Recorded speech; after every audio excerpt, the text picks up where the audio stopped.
But an experiment is not a public opinion poll. It examines behavior under the pressure of social forces, as the experiment of Solomon Asch reveals. The experiment you'll be taking part in today involves the perception of lengths of lines. As you can see here, I have a number of cards, and on each card there are several lines. Your task is a very simple one. You're to look at the line on the left and determine which of the three lines on the right is equal to it in length. All right, we'll proceed in this order. You'll give your answer. Only one of the people in the group is a real subject, the fifth person with the white T-shirt. The others are confederates of the experimenter and have been told to give wrong answers on some of the trials. The experiment begins uneventfully as subjects give their judgments. 2. 2. 2. 2. 2. 3. 3. 3. 3. But on the third trial, something happens. 2. 2. 2. 2.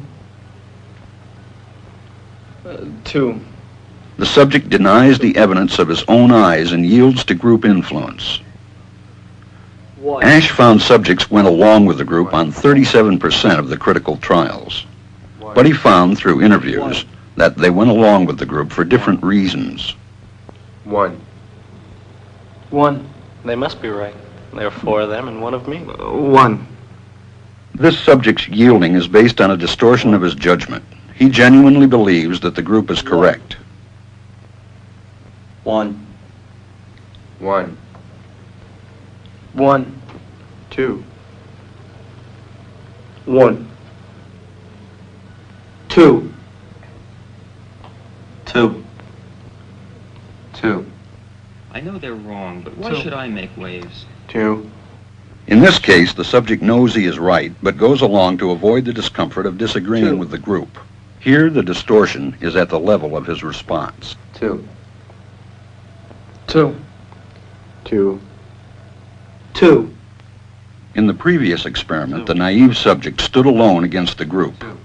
In this variation, Asch gave the naive subject a partner, here seated in the third position, who also gives the correct response. 1. 1. 2. 1. 2. With a partner, yielding drops to only 5% of the critical trials compared to 37% without a partner. Although subjects report warmth and good feeling toward the partner, they typically deny that he played a role in their own independence. The partnership variation shows that much of the power of the group came not merely from its numbers, but from the unanimity of its opposition.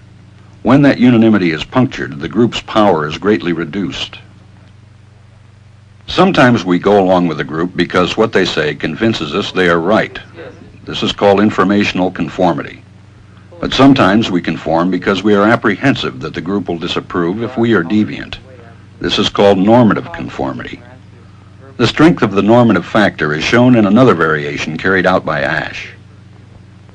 In this variation, the subject is told that because he had arrived late, he would have to write his answers. Subjects in this private response experiment are exposed to the same amount of misleading information as other subjects, but they are immune from any possible criticism by the group. 1. 1. 1. And this enormously reduces the pressure to conform. Conformity drops by 2/3. Asch's experiment is a classic. It reveals how people will deny what they see and submit to group pressure. It allows us not only to observe conformity, but to study the conditions that increase or reduce its occurrence.